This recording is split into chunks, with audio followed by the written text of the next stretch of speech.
It's Thursday, March 2nd, 2023. This is FRC Media News. I'm Keith Tebow. How did Fall River fare from the first plowable snowstorm of the season? Adult learners looking to attend college may be able to take advantage of free tuition. A local church is seeking financial help for repairs, and the Fall River Children's Museum is celebrating its 10th anniversary. All this and more coming up. It's hard to believe that it took until February 28th for Fall River to experience its first measurable snowstorm of the season. That was the case as about 4 inches fell Monday night into Tuesday morning. Mayor Paul Coogan tells us the city was able to easily keep up with cleaning the streets, and it didn't feel the need to issue a citywide parking ban. And I made it a point yesterday morning to drive down around Hope Street, Mulberry, so what I call congested neighborhoods where we have a lot of multifamily residences right next to each other, and see how we made out without doing the parking ban for the convenience of the residents. Those are tight parking areas on a good night, and then to have people only be allowed on one side is stress. And again, I'm not saying we're not going to be doing parking bans. If there's a significant snowstorm or something that we think could threaten public safety, we're going to definitely do a parking ban. But at the same time, when you have 3 or 4 inches of snow like that, I think we can maneuver around that okay. And as I said, when I was going down Mulberry, it was fine. I mean, those streets had a clean path down the middle, and people could pull out of their parking spots on either side. And that's what you look for. Is it convenient for the residents, and is it safe for them? Forecasters are looking at another small-scale weather event for tomorrow night into Saturday. 4 of our police patrol officers have a new union contract with the city. The City Council Tuesday approved a 4-year deal, which includes a retroactive pay increase of 1.5% for FY 2022, 1% for this fiscal year, 1.5% this July, and 2% for FY 2025. In July, the current 11-step wage schedule will be consolidated into 3 steps, with increases after 5 and 10 years of service. Also included in the deal is a change on how much comp time an officer can accrue and later be paid. Mayor Paul Coogan says other provisions in the new contract will make the city competitive with other communities in recruiting and retaining police officers. We made sure the city got some adjustments on body cameras. We wanted those to be front and center. I think that's going to be a gift for the residents of the city and for our policemen to know that our policemen are safe, and our residents also understand that they're being recorded, so that when they say things, we can follow up and make sure we do what they ask us to do. I think that's going to be a godsend. I think cutting back on the comp time is a godsend, but I also think bringing our officers in line with our neighboring communities is going to be a godsend. Since we've done this, we've already had a couple of people, I believe, coming over from Rhode Island, a couple of veteran police officers. We've had a couple of people pull their retirement papers. I'm hoping it's reflected in our next class. And part of that is also our ability now to not charge our new recruits $8,000 or $9,000 for training equipment, for uniforms, for all their gear. We cover that now if they stay with us for a minimum of 5 years. So there's some things in there for the city, for the police, and I think it's a win-win situation. Massachusetts Governor Maura Healey this week unveiled her first state budget. The spending plan is tabbed at $55.5 billion and comes at a time when the Commonwealth is in sound financial shape. Our state's rich history of firsts is proof of our ability to not only meet the challenges of this moment, but to embrace the opportunities that come with them. This is evident as we emerge from the darkest days of this COVID-19 pandemic. We emerge strong and on solid financial footing. As we become a beacon for reproductive freedom in a post-Roe America, as we turn the climate crisis into a clean energy economy, and as we prove time and time again that our greatest strength is our people. In conjunction with the budget, Governor Healey also filed a tax relief package that totals more than $700 million. It's a package of tax cuts and reforms It will put money back in the pockets of families, parents, seniors, and those struggling with a high cost of housing. It includes a $600 child and family tax credit to help families pay for the basics like groceries and child care. Doubling the senior circuit breaker to help tens of thousands of low-income seniors stay in their homes. And long overdue relief for nearly 900,000 renters. The governor's proposed budget calls for huge spending increases for education and other local aid. Fall River is slated to receive $20 million more next year, just about all of it for the school department. Mayor Coogan says more money for education is welcomed, but it comes at a cost to the city. The Student Opportunity Act is really rocketing our schools to a place where they're hopefully able to get these scores under control on our standardized testing and our kids learning at a level that we want them to be at. It's a great investment. But at the same time, it comes with an edge to it that's going to cost the city a few $1 million, again, in a budget that's pretty tight. So what we have to do is work with Kim Driscoll and Maura Healy to let them understand that, while the rest of our budget goes up at whatever it is, 4 or 5%, our school department commitment to the Student Opportunity Act is a 20% increase. I think that's where there's some inequities that we can address with that. Governor Healy is looking to make college more affordable for adults who want to go back to school. Part of the governor's budget includes $20 million for the Mass Reconnect program, which could potentially put college education within the reach of 1.8 million residents. It will cover the cost of community college for anyone aged 25 years or older in this state. This will include, importantly, of course, tuition, fees, books, and supplies. Importantly, it's also going to include career and wraparound services because we know it's not enough to just get students enrolled in our colleges. They need to be able to complete and finish their education. And there are any number of barriers that get in the way, from food, gas, housing, childcare, clothing, you name it. And this is also working in our budget to address some of that. Bristol Community College President Laura Douglas welcomes the governor's proposal. She says nearly 3,000 students dropped out of the college during the pandemic, and the Mass Reconnect program is a great way for adult learners to get back to the classroom. A student will start out at a four-year university, maybe a private university with a very high tuition and room and board. Maybe they don't do so well or have difficulty figuring out how they're going to continue to pay for college, and so they stop out. And what's so sad about that is they have no degree, they've typically incurred some type of debt, right? And so they are paying money for no degree at all. They have no skill set, no degree, no certificate that helps them in today's job market. So for coming back, they can do it part-time, they can do it full-time, which is very flexible because most adults are out there working or taking care of their family members. So I think it's going to bring a number of students to Bristol Community College, whether they've been with us before or not, that's yet to be seen. President Douglas says local businesses are still in need of individuals to fill high-skilled, well-paying jobs, and those who take advantage of returning to college can be at the front of the line in meeting that need. You talk to a student and you'll hear that the impetus for their return to college was one dead-end job after another. They just got so tired of making low wages and not having the ability to move up in the ranks despite a lot of talent and hard work.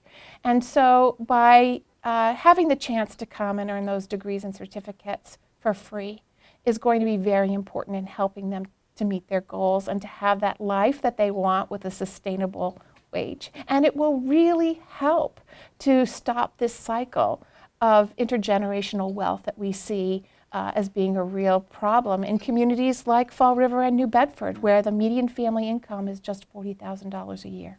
President Douglas also applauded the governor's call to increase funding for early college programs for high school students and money to help students' basic needs. She's hopeful the Mass Reconnect program can be up and running as soon as possible. The Massachusetts Community College presidents are committed to working very hard to get this done. We recognize that it wouldn't be large scale, but at least a place to start. But we would have to have certain things in place before fall, but we really are optimistic that this would be a great goal for us here in Massachusetts to start Mass Reconnect at some level for fall of 2023. Bristol also announced today that effective on May 18th, students or employees will no longer need to provide proof of vaccination to attend in-person classes or work at the college. The college went on to say that it will remain vigilant in monitoring local health conditions and take important safety measures as needed. St. John the Baptist Ukrainian Catholic Church in the city's South End is in need of repairs and is asking the city and the community at large for support. Representatives of the church appeared before the city's Community Preservation Committee this week, seeking $58,000 in financial support for the structure on Center Street. The project was spearheaded by trustee Ihor Slabicki, who says the history of the church dates back to when Ukrainian immigrants first arrived in Fall River. The parish itself started in 1909, so it was organized then. And then it actually starts earlier than that, probably like 1905 is when the first organization of the Ukrainian community in Fall River starts. And the first Ukrainians arrived in Fall River probably late 1800s or maybe probably 1900s to work in the textile mills. So as more of them arrived, they sort of formed a community, and then in turn they said, well, we need a church. And so they went about organizing, and that's how we came about. So this building is from 1914. The scope of work on the project will be focused on the outside of the building. The front steps look like they're going to have to be redone altogether because a lot of the brick is loose, and we suspect that there's water seeping in, and that's causing more damage. So the whole front brickwork, the front steps probably have to be redone. And then the other thing really is to paint all the windows. The doors have to get painted, the window trim. That's anything that's wooden and that's outside. And that includes work on the bell tower itself. The bell tower holds that pear-shaped dome that's kind of unique to our church, and it's kind of unique. It's sort of a unique architectural feature of Ukrainian churches. If you travel anywhere and you see one of those domes on a building, you probably are going to have a good chance of it being either a Ukrainian church or at least something from the Byzantine Eastern Rite. It could be a Greek Catholic or Greek Orthodox or one of the other Eastern rites. The church has a very small but dedicated congregation that will be working with residents in the neighborhood and the broader community to raise additional funds. A GoFundMe page has been established for online donations. Trustee Tom Walmsley says growing the congregation in the Eastern Rites Catholic Church goes hand in hand with any cosmetic improvements to the building. They know the place, exists. But some people are thinking, well, it's not really a Catholic church. It is. They're in union with Rome. Of course, I think the fellowship afterward is equally as important as the liturgy, because then that's how you really get to know the person. The church is also seeking other grant opportunities to secure funding for the project. Mr. Slabicki says the church is unique to the region, and it's important that its future be secured.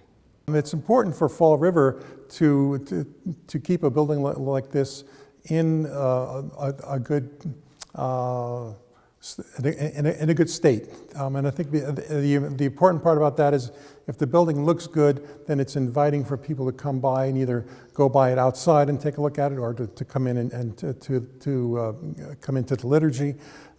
So it's important from that aspect to keep it well, painted and preserved in a way.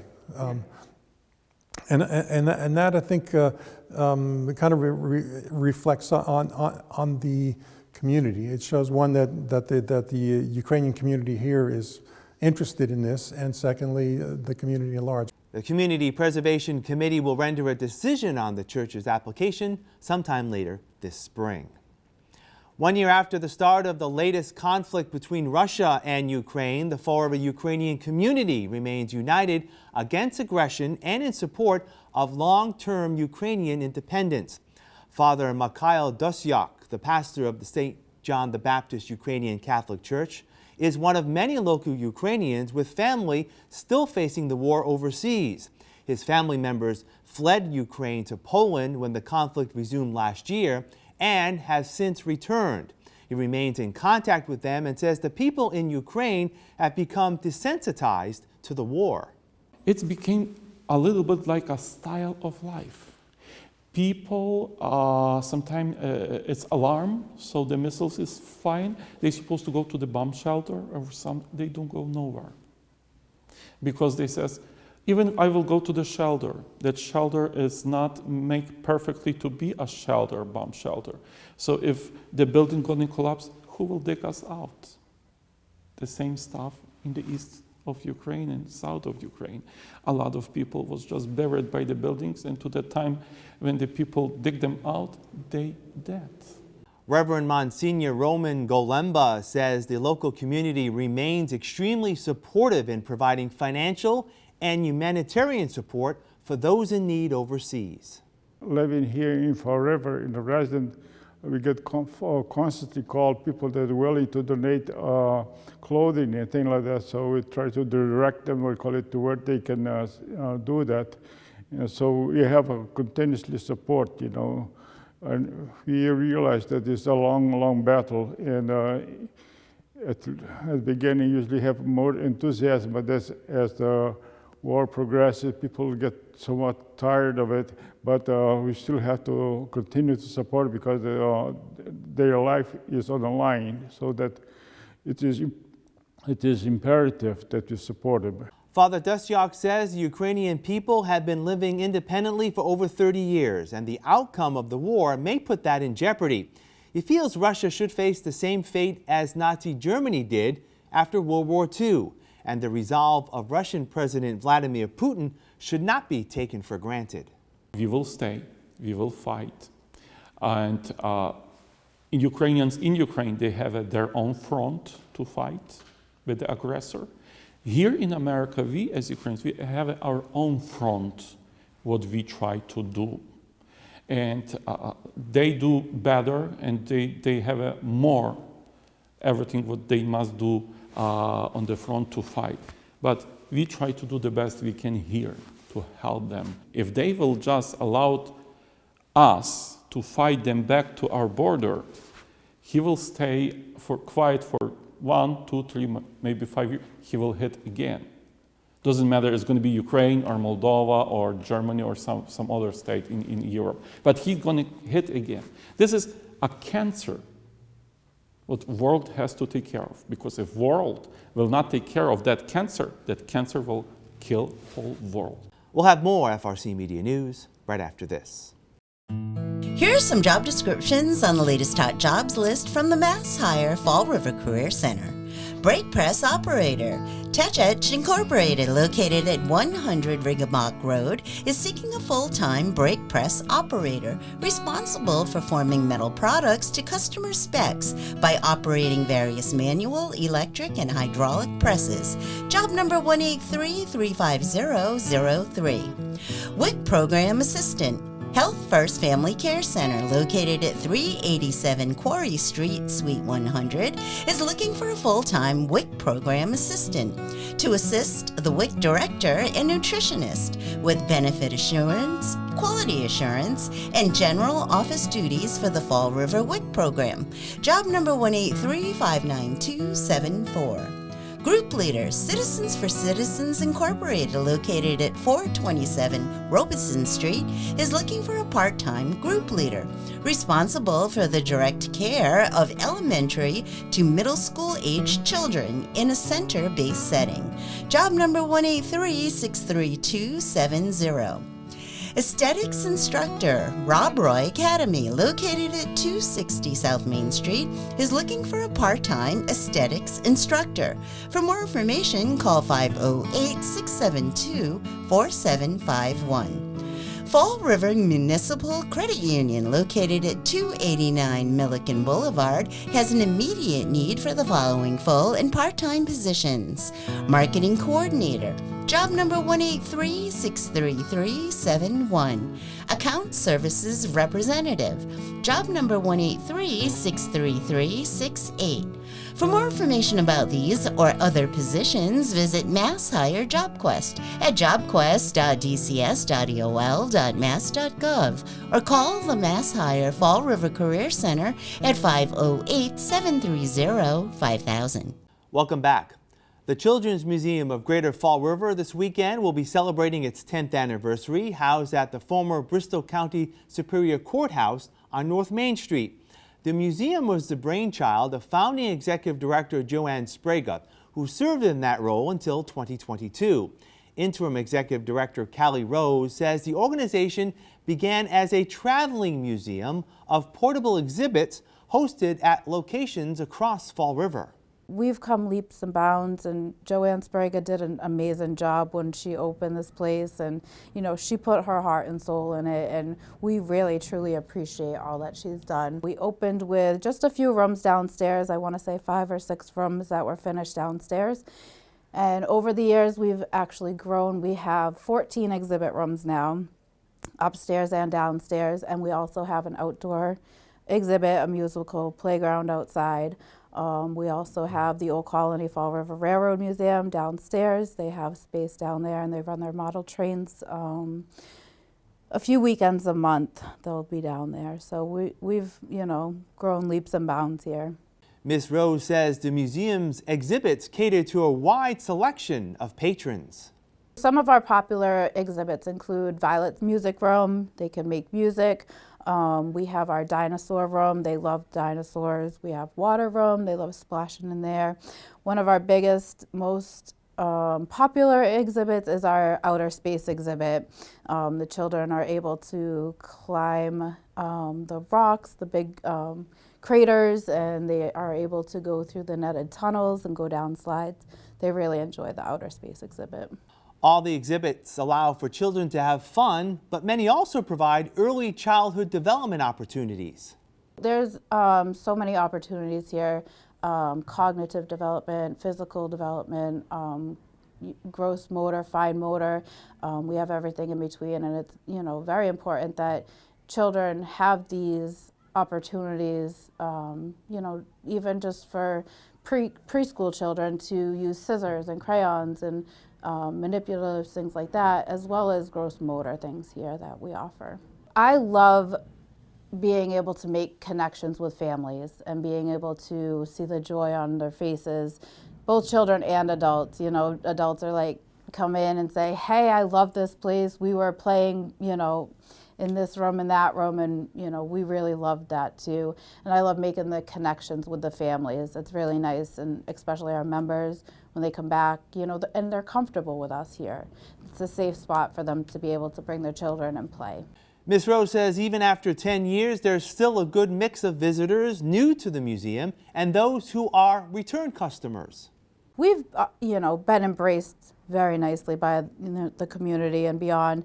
But honestly, there are still a lot of people that do come in and we say, have you ever been before? And we still have a lot of people that say no. So we are still trying to get the word out to, even still our community and others as well. But we, we're trying to get the word out through Facebook, Instagram, things like that. We do have a lot of members. We have repeating customers that come back a lot, and I think they really enjoy it. And word of mouth is great too. People, tell their friends and family members, and they come as well. The museum will host a special 10th anniversary celebration this Sunday.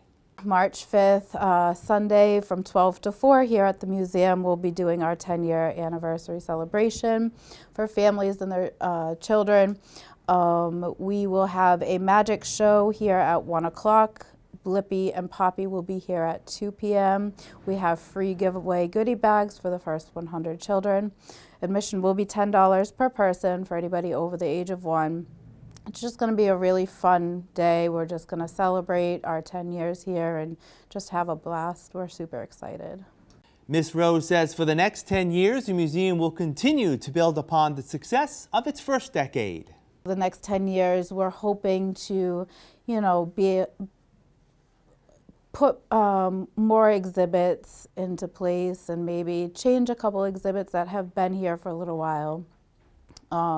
We actually just had some muralists come in last week, and the Mass Cultural Council grant had funded those muralists for the AstroTot room, the Corner Clinic, and the Dino room. So things like that, we want to see exhibits come to life with paintings and different exhibit pieces, more museum exhibit pieces coming into the museum in the next 10 years would be great. We'll wrap up this edition of FRC Media News after this.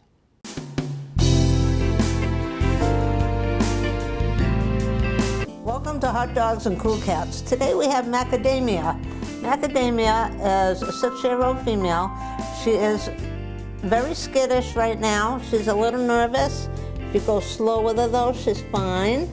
She's a good girl. She'll come around. I would not suggest dogs with her just because she is so skittish and shy. We recommend a little bit older kids for her, just someone who can respect her boundaries. She's sweet. She does come around when she gets used to you. If you'd like to meet little Miss Macadamia, give us a call at Forever Paws Animal Shelter, 300 Linwood Street. Come on down and meet her. She would love to meet you. Here I have Mr. Fenrir. Fenrir here is a 3-year-old male German Shepherd mix. He was surrendered to us from the local area.